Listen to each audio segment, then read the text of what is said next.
Maya Rodriguez had been staring at the same line of code for 20 minutes when her phone buzzed. The notification made her heart skip. Another work message at 9 p.m. on a Friday. But when she picked up the device, she saw something unexpected. An official government letter had arrived in her email. Congratulations! You have been selected for the National Companion Care Program. The subject line read.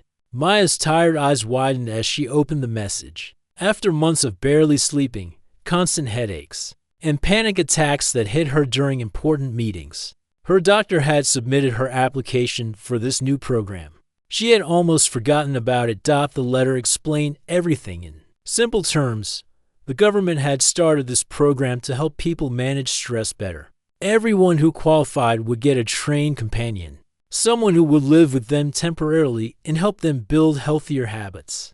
It was completely free, and thousands of people were already seeing amazing results.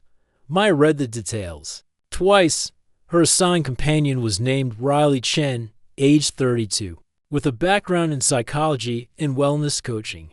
Riley would arrive next Monday at 2 p.m. and stay for up to 6 months, depending on Maya's progress. The program promised better sleep, reduced anxiety, and improved work-life balance. She looked around her messy apartment. Empty coffee cups covered her desk.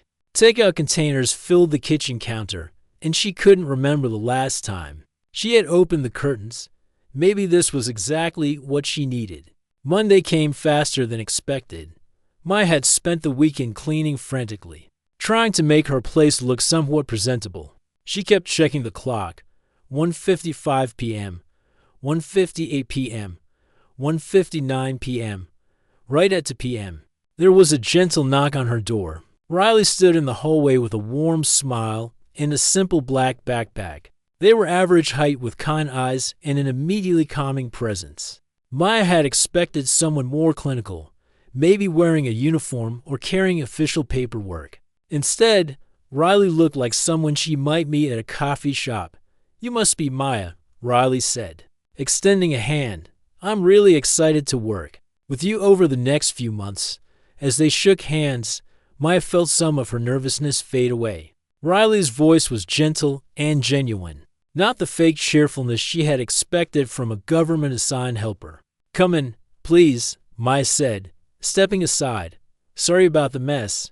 I tried to clean up, but work has been crazy. Riley looked around the apartment with interest, not judgment. This is a great space. I can already see some simple changes that might help you feel more relaxed here. They sat on Maya's couch, and Riley pulled out a tablet. Before we start, I want you to know that this program is completely focused on what you need. I'm not here to change your whole life overnight. We'll take things one step at a time. Maya nodded, feeling more comfortable by the minute. So how does this actually work? Well, Riley began. I'll be staying here with you, sleeping on your couch if that's okay, every morning. We'll spend about 30 minutes talking about how you're feeling and what your day looks like. I'll help you establish some routines that can reduce your stress levels, and throughout the day, I'll be available if you need someone to talk to or if you're feeling overwhelmed. It sounded almost too good to be true. Maya had been living alone for 3 years, and the loneliness had made her anxiety worse. Having someone around who actually understood stress management could be life-changing. What about boundaries? Maya asked. I mean, this is my personal space. Riley smiled. Great question. I'm here to support you, not invade your privacy. You'll have complete control over your bedroom and personal areas. I'll help with cooking and cleaning only if you want me to. And if you ever need alone time, just let me know. Over the next few hours, Riley helped Maya set up a simple routine. They moved her work desk away from her bed, organized her kitchen so healthy snacks were easier to reach, and created a small meditation corner by the window. Riley's suggestions were practical and easy to implement. Let's try something, Riley said as evening approached, instead of working until you fall asleep at your desk. What if we set a work cutoff time? Say, 8 p.m.? Maya laughed. I haven't stopped working at 8 p.m. in months. That's exactly why your body is so stressed, Riley explained. Your brain needs time to wind down before sleep. What if we spend that time doing something relaxing together? That first evening, they watched a nature documentary about ocean life. Maya found herself actually paying attention instead of checking her phone every few minutes. When Riley suggested they both go to bed at 10 p.m., Maya agreed, even though she usually stayed up until midnight scrolling through social media. For the first time in weeks, Maya fell asleep without tossing and turning for hours. The next morning, she woke up feeling more rested than she had in months. Riley was already awake, making coffee and preparing a simple breakfast. "How did you sleep?" Riley asked, handing her a warm mug. "Actually, really well," Maya admitted, surprised by her own answer. "That's the power of routine," Riley said. Your body was craving structure, even if your mind was resisting it. As the first week continued, Maya noticed small but significant changes. She was eating regular meals instead of surviving on coffee and snacks. Her apartment felt more organized and peaceful. Most importantly, she was sleeping through the night. Riley's presence was comfortable and unobtrusive. During the day, while Maya worked, Riley read books, prepared meals, or did gentle exercises in the living room. They were always available when Maya felt stressed, offering breathing techniques or just a friendly conversation to break up difficult work sessions. By the end of the week, Maya realized she was actually looking forward to coming home instead of dreading another night of insomnia and anxiety. "I have to admit," she told Riley on Friday evening, "I was skeptical about this whole program, but I feel like a different person already." Riley smiled warmly. "You're doing all the hard work. I'm just here to remind you that taking care of yourself is important." As they settled in to watch another documentary, Maya felt genuinely grateful. For the first time in months, her mind felt quiet and her body felt relaxed. She had no idea that this was just the beginning of a much more complicated journey than either of them had expected. 3 weeks had passed since Riley moved in, and Maya's life had transformed in ways she never expected. Her coworkers started commenting on how much more relaxed she seemed during meetings. Her boss even mentioned that her recent project presentations were the best work she'd done all year. Maya couldn't remember the last time she'd received such positive feedback. Every morning began the same way now. Riley would wake up early and prepare a healthy breakfast while Maya got ready for work. They'd sit together for 15 minutes, talking about the day ahead and any concerns Maya might have. It had become Maya's favorite part of the day. "You know," Riley said one Tuesday morning while cutting fresh fruit, "I've been thinking about your apartment layout." Maya looked up from her laptop, where she was checking emails. "What about it?" "Well, you mentioned that you sometimes have trouble falling back asleep when you wake up at night," Riley continued, arranging strawberries on a plate. "I've read some interesting research about how room arrangement can affect sleep quality." Maya had indeed been waking up around 3 a.m. lately, though she fell back asleep much easier than before Riley arrived. "What kind of research?" Riley sat down across from her, speaking in that gentle, informative tone Maya had grown to appreciate. In many cultures, people sleep in shared spaces, not for any romantic reasons, just for the comfort and security it provides. Studies show that having someone nearby can actually lower stress hormones during sleep. Maya nodded thoughtfully, taking a bite of the perfectly ripe strawberry. Riley always seemed to know exactly what she needed to hear. "That's interesting. I never thought about it that way. Of course, everyone's different," Riley added quickly. "I'm just mentioning it because your sleep tracker shows you're still having those brief wake-ups. Sometimes proximity to another person can help with that." Maya didn't think much more about it at the time. She was too busy enjoying how normal everything felt. Riley had become such a natural part of her daily routine that she sometimes forgot the arrangement was temporary. During lunch breaks, instead of eating alone at her desk, Maya would video call Riley. They'd chat about random things, funny videos they'd seen, books they were reading, or plans for dinner. Riley had introduced her to cooking shows, and now they spent evenings trying new recipes together. "I can't believe I used to live on takeout," Maya said one evening as they prepared homemade pasta. "This is so much better." Riley smiled while Stirring the sauce, you just needed someone to cook with. Food always tastes better when it's shared. There was something warm about the way Riley said it that made Maya feel appreciated in a way she hadn't experienced in years. She'd forgotten how nice it was to have someone to share meals with. Someone who actually cared about her day and listened to her work stories. As the weeks continued, Maya noticed that Riley's belongings had gradually spread throughout the apartment. A book on the kitchen counter, a phone charger by the couch, a favorite mug in the cabinet. It felt natural, like Riley truly belonged there. One evening, while they were watching a documentary about sleep science, Riley brought up the room arrangement topic again. You know what's fascinating? Riley said during a segment about REM cycles. The documentary mentioned that people who sleep near others tend to have more consistent sleep patterns. Their brain waves actually sync up in interesting ways. Maya was curled up on the other end of the couch, feeling more relaxed than she had in months. Really? That sounds almost magical. It's just biology, Riley laughed. Human beings evolved sleeping in groups for safety. Our nervous systems are naturally calmer when we're not alone, especially during vulnerable times like sleep. The conversation felt academic and interesting, not pushy or uncomfortable. Riley never made direct suggestions, just shared information that Maya found genuinely fascinating. The shift became more noticeable when Maya's sister visited unexpectedly the following weekend. Lisa had driven down from the next city without calling first, something she did occasionally when she was worried about Maya. "Wow," Lisa said as she walked into the apartment. "This place looks amazing. And you look," she paused, studying Maya's face. "You look happy, actually happy," Maya introduced Riley, explaining the companion program. Lisa was immediately charmed by Riley's warmth and genuine interest in Maya's well-being.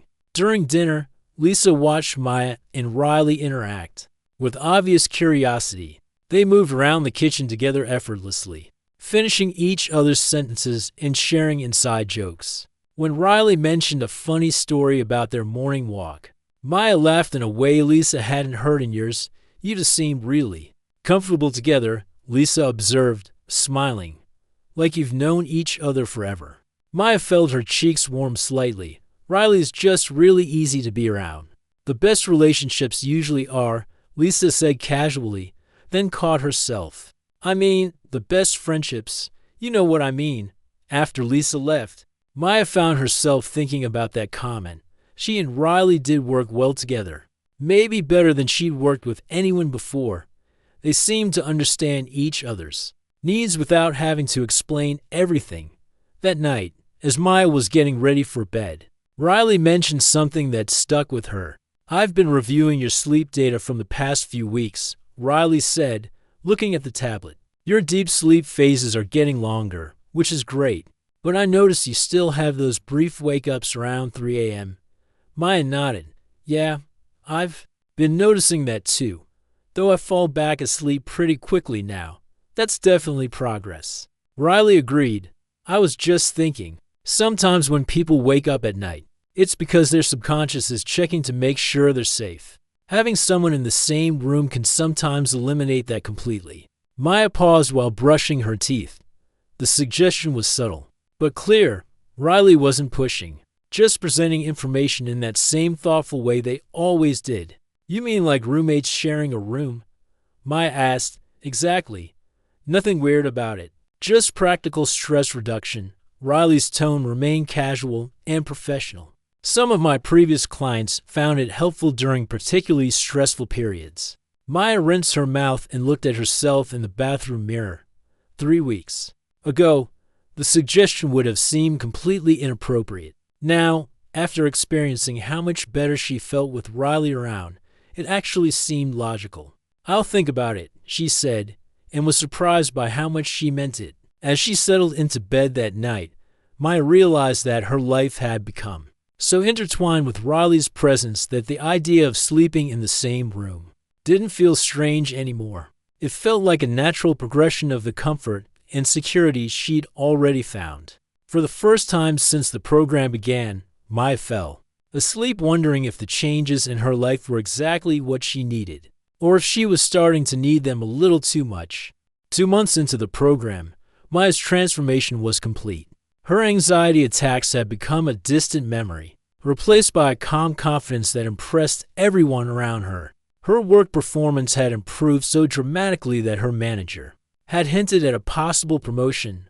Most importantly, Maya felt genuinely happy for the first time in years. The changes weren't just internal. Her apartment had become a peaceful sanctuary where she actually enjoyed spending time. Riley had helped her create cozy reading corners, organize her workspace for better productivity, and establish routines that made every day feel balanced and purposeful. Their friendship had deepened naturally over the weeks.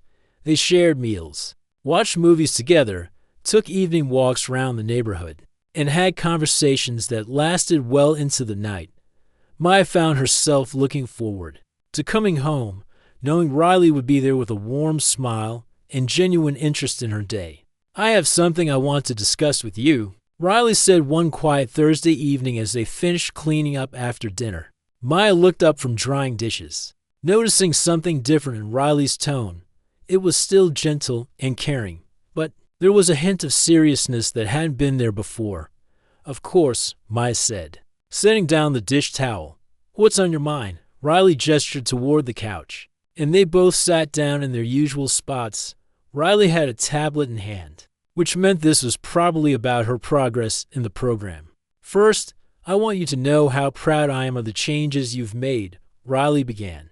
"Your stress levels have decreased by 60% according to all our measurements. Your sleep quality has improved dramatically, and your overall well-being scores are in the excellent range." Maya smiled, feeling a warm glow of accomplishment.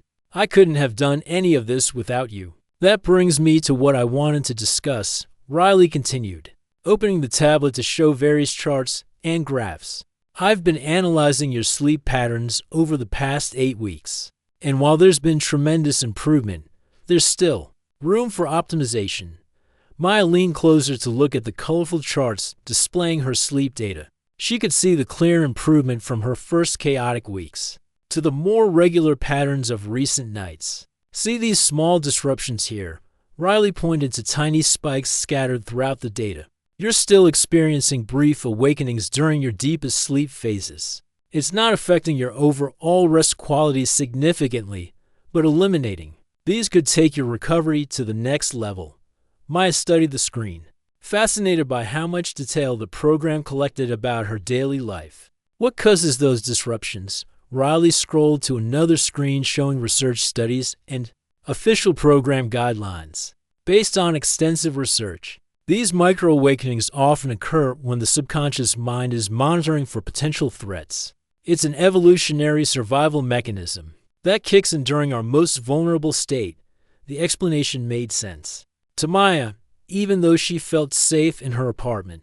Part of her brain was still on alert during the night. "The good news," Riley continued, "is that there's a well-documented solution. The program has protocols for what we call enhanced proximity support, essentially. Having your support companion in the same sleeping space eliminates the subconscious need for threat monitoring." Maya felt her heartbeat quicken slightly. "You mean sharing my bedroom?" "Exactly," Riley said, maintaining that same professional tone while showing her official documentation on the tablet. "It's completely within program guidelines and has shown remarkable results for clients who were ready for this level of support. Look at these success stories." Maya read through several case studies of people who had tried the enhanced proximity protocol.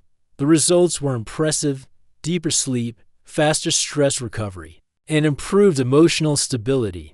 The testimonials described feeling more secure and peaceful than they had in years.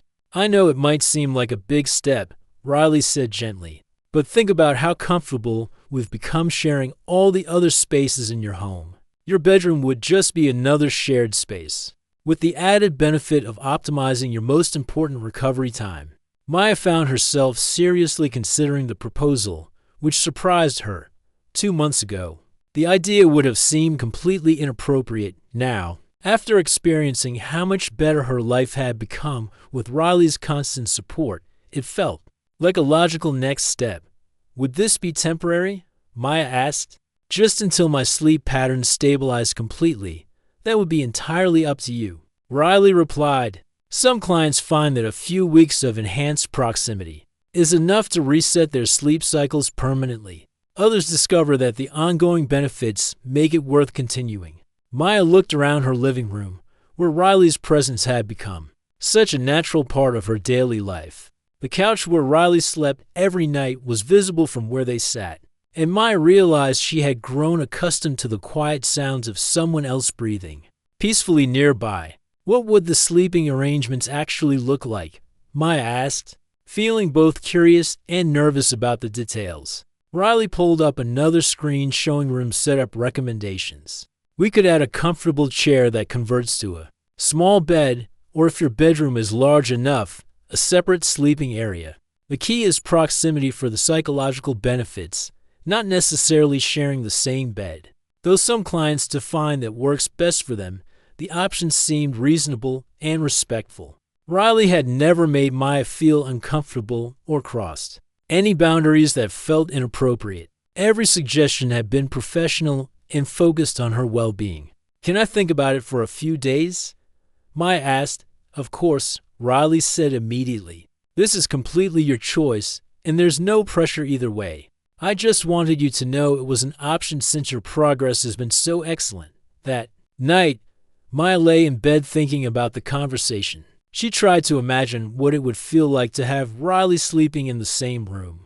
Instead of feeling awkward or invasive, the idea brought a sense of comfort and security she hadn't expected. She thought about how much her life had improved since Riley arrived. Her work stress had melted away, her health had improved, and she felt genuinely cared for in a way she hadn't experienced in years. Riley had become more than just a program companion.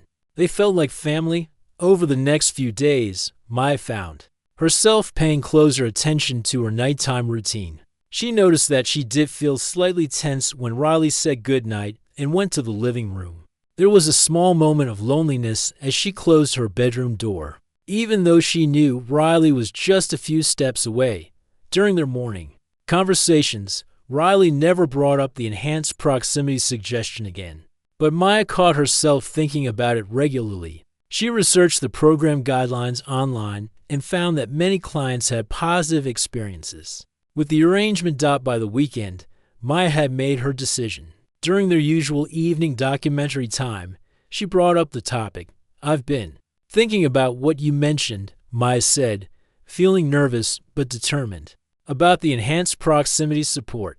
Riley looked up with interest but didn't seem pushy or overeager. What are your thoughts? I think I'd like to try it, Maya said, surprised by how natural the words felt. Maybe we could start with a chair setup and see how it goes. Riley smiled warmly. I think that's a wonderful decision. We can set it up this weekend and try it. For a week or two, if it doesn't feel right, we can always go back to the current arrangement. As they discussed the practical details, Maya felt a mixture of excitement and uncertainty. She was about to cross a line that felt significant. But after 2 months of experiencing nothing but positive changes with Riley's help, she trusted that this decision would be another step toward the peaceful, balanced life she had always wanted. What Maya didn't realize was that this choice would change everything between them, in ways neither of them had fully anticipated. The first week of the new sleeping arrangement exceeded all of Maya's expectations. Riley had set up a comfortable reclining chair that converted into a small bed. In the corner of Maya's bedroom, the presence of another person nearby eliminated those 3 a.m. wake-ups completely, and Maya's sleep quality reached levels she hadn't experienced since childhood. More than the improved rest, Maya discovered an unexpected sense of peace in sharing her most private space. Their quiet conversations before sleep became precious moments of connection. Riley would read while Maya settled into bed, and they'd share thoughts about their day in whispered voices that felt intimate and safe. I can't believe how much better I'm sleeping, Maya told Riley one morning as they prepared breakfast together. My fitness tracker shows I'm getting to more hours of deep sleep every night. Riley smiled with obvious satisfaction. Your stress hormones have dropped to optimal levels too. This arrangement is working perfectly for your recovery? Maya felt grateful beyond words. Riley had transformed her life in ways she never thought possible. Her work performance continued to soar, her relationships with friends and family had improved, and she woke up each morning feeling genuinely excited about the day ahead. Everything seemed perfect until the morning Maya's laptop died unexpectedly. "I need to grab some files from your tablet real quick," Maya called out as she rushed to get ready for an important presentation. "My computer won't start, and I have that big meeting in an hour." "Of course," Riley replied from the kitchen. "It's on the nightstand. Password is on the sticky note underneath." Maya hurried to the bedroom and opened Riley's tablet, quickly navigating to the file-sharing app. But as she scrolled through the recent documents, something caught her eye that made her stomach drop. There, among the usual program files, was a document titled Client Progress Report. Maya Rodriguez, Week 9. Maya's hands trembled as she opened the file. What she found inside shattered everything she thought she knew about their relationship. The report was written in clinical, detached language that felt nothing like the warm, caring person she had grown to trust. It described her daily habits, emotional responses, and personal conversations in cold, analytical terms. Phrases like subject shows increased dependency and emotional attachment progressing as expected filled the pages. But what hurt most was a section titled Boundary Modification Success. Riley had documented every step of moving into her bedroom, describing it as a calculated progression, designed to increase Maya's reliance on the program. "Maya," Riley's voice came from the doorway. "Did you find what you needed?" Maya looked up, the tablet still open to the devastating report. Riley's expression immediately changed from casual concern to something that looked almost like panic. "I can explain," Riley said quickly, stepping into the room. "Explain what?" Maya's voice came out shakier than she intended. "That everything between us has been part of some kind of experiment. That you've been documenting my private thoughts and feelings like I'm a test subject." Riley sat down on the edge of the bed, maintaining that same gentle tone that Maya now realized might have been professionally calculated. "All along, the reports are required by the program," Riley said carefully, "but that doesn't mean my care for you isn't genuine. Everything we've shared, every improvement you've made, that's all real." Maya scrolled through more of the document, finding detailed analyses of her sleeping patterns, eating habits, and even notes about her emotional reactions to their conversations. "You wrote here that I'm showing signs of appropriate attachment formation," Maya read aloud. "What does that even mean?" Riley was quiet for a long moment before answering. "The program is designed to help people build healthy relationships and coping mechanisms. Part of that process involves forming a trusting bond with your companion. So you've been manipulating me this entire time." Maya felt tears starting to form. "Making me dependent on you was always the plan." "No," Riley said firmly. "Helping you become healthier and happier was always the plan. The attachment, that's supposed to be temporary, a stepping stone to help you build confidence for other relationships." Maya closed the tablet and set it aside, her mind reeling. Every conversation they'd shared, every moment of connection she'd treasured, had been analyzed and reported to strangers. The bedroom arrangement she'd been so nervous about was just another checkbox in Riley's professional protocol. "Are your feelings for me real?" Maya asked quietly. "Or is caring about me just part of your job?" Riley's careful composure finally cracked. That's complicated." "It shouldn't be complicated," Maya said, standing up and pacing to the window. "Either you care about me as a person, or you're just really good at pretending." "I do care about you," Riley said, voice thick with emotion. "More than I should. Honestly, that's what makes this so difficult." Maya turned around, surprised by the raw honesty in Riley's tone. "The program has strict guidelines about maintaining professional boundaries," Riley continued. "But living with you, sharing your life, seeing you grow and change, it's impossible not to develop real feelings. That's not in any manual or protocol." The admission hung between them, making everything even more confusing. Maya had been prepared for Riley to be either completely genuine or completely fake. The reality of something in between was harder to process, "So what happens now?" Maya asked. "Do you just pack up and leave? Move on to the next person who needs fixing?" "I don't know," Riley admitted. "I've never been in this situation before. The program assumes that companions can maintain professional distance, but I haven't been able to do that with you." Maya sank into the chair where Riley had been sleeping for the past week. The space felt different now, tainted by the knowledge that every intimate conversation had been documented and analyzed. "I need time to think," Maya said finally, "about all of this, about what's real and what's just part of your job." Riley nodded, looking more vulnerable than Maya had ever seen them. "I understand. I can give you space, or if you want me to leave the program entirely." "I don't know what I want," Maya interrupted. 2 hours ago, I thought I was the luckiest person in the world to have you in my life. Now I don't know if anything we've shared has been genuine." As Riley quietly gathered their things from the bedroom, Maya realized that her perfect new life had been built on a foundation she didn't fully understand. The stress and anxiety that had been plaguing her for months suddenly returned full force. But now it was mixed with heartbreak and confusion. She had grown to love Riley, not just as a companion or helper, but as someone she thought truly understood and cared for her. Now she had to figure out whether that love was based on reality or on a professionally crafted illusion designed to make her feel better. The worst part was that even knowing about the reports and protocols, Maya couldn't deny that her life had genuinely improved. Riley's presence had helped her in ways that felt real and meaningful, regardless of the clinical documentation. As she sat alone in her bedroom for the first time in weeks, Maya faced the most difficult question of all. If the results were real, did it matter whether the methods had been entirely honest? Maya spent 3 sleepless nights alone in her apartment after asking Riley to give her space. The silence felt overwhelming after months of shared conversations and comfortable companionship.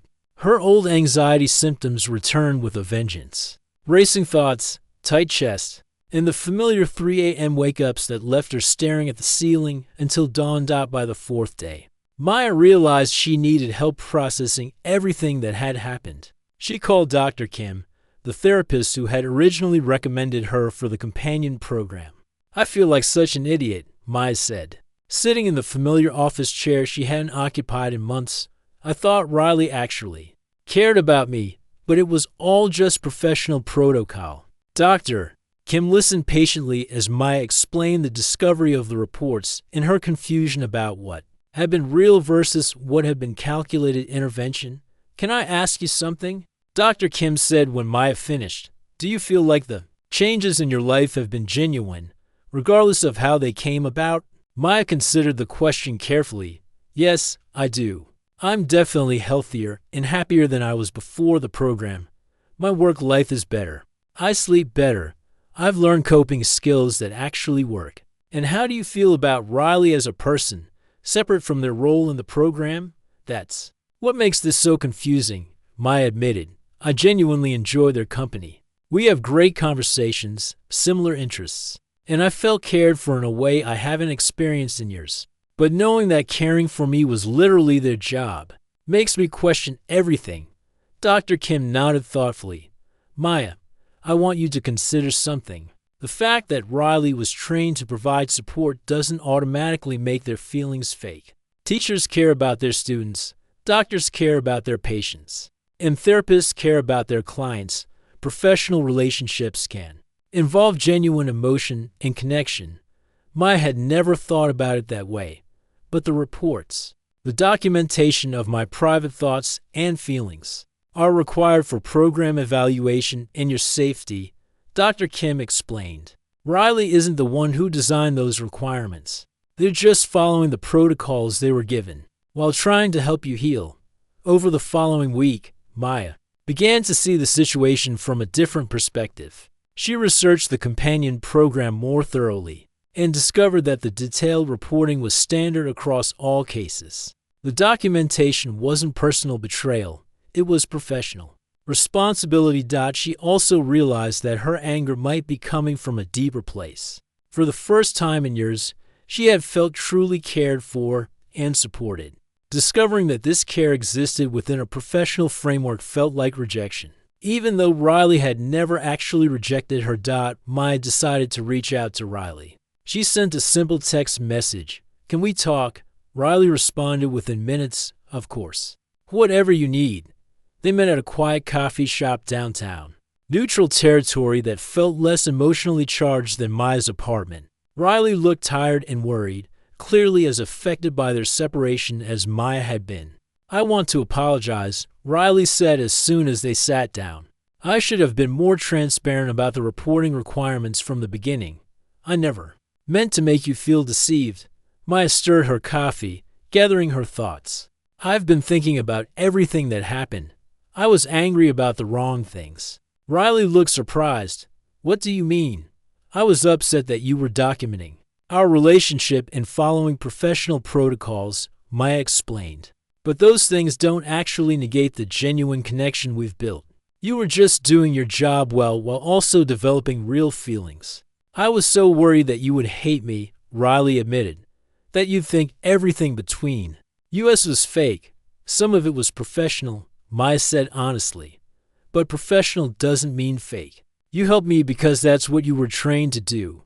But you also helped me because you genuinely wanted me to feel better." They talked for over 2 hours, discussing the boundaries between professional and personal relationships, the ethics of the companion program, and their own complicated feelings for each other. "I have a proposal," Maya said as their conversation wound down. "I want to continue with the program, but with some changes." Riley listened intently as Maya outlined her thoughts. "First, I want complete transparency about all reporting requirements. I don't need to read every report, but I want to know what's being documented and why." Riley nodded. "That's absolutely reasonable."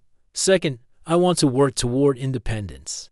The program helped me tremendously, but I don't want to become so dependent on external support that I can't function without it. The program is actually designed with that goal in mind," Riley said. "We just got a bit off track with the boundary modifications." "And third," Maya continued, "I want to understand what happens to our relationship when the program ends. Because regardless of how it started, I do care about you as a person." Riley's expression softened. "I care about you too, more than any previous client, and more than the program probably intended." They decided to restructure their arrangement. Riley would continue as Maya's companion for the remaining 2 months of the program, but they would work together on building Maya's independent coping skills. The bedroom sharing arrangement would end, returning them to more appropriate professional boundaries. Most importantly, they would have regular conversations about their relationship and feelings, with the understanding that they were navigating uncharted territory between professional support and genuine friendship. Over the following weeks, Maya discovered that the transparency actually strengthened their bond rather than weakening it. Knowing that Riley's care existed within a professional framework didn't make it less meaningful. It just made it more honest. Riley helped Maya reconnect with old friends, develop new hobbies, and build a support network that extended beyond their professional relationship. Maya learned to recognize when she was becoming too dependent on any single source of support, and developed strategies for maintaining her independence. As the program neared its end, Maya felt genuinely prepared for Riley's departure. She had regained her confidence, developed healthy coping mechanisms, and built a life that felt stable and fulfilling. "I'm proud of how far you've come," Riley said during their final official session. "You've grown into someone who doesn't need a companion program anymore." "I couldn't have done it without you," Maya replied. "And I don't just mean professionally. You became someone I could trust during a really difficult time in my life." They agreed to stay in touch as friends after the program ended, with the understanding that their relationship would continue evolving naturally, without professional constraints. 6 months later, Maya received a promotion at work and moved into a larger apartment. She invited Riley to the housewarming party, where they caught up like old friends who had shared an important chapter of life together. Looking around her new home filled with friends and colleagues, Maya realized that the companion program had given her something more valuable than stress relief or better sleep. It had taught her that she was worthy of care and support.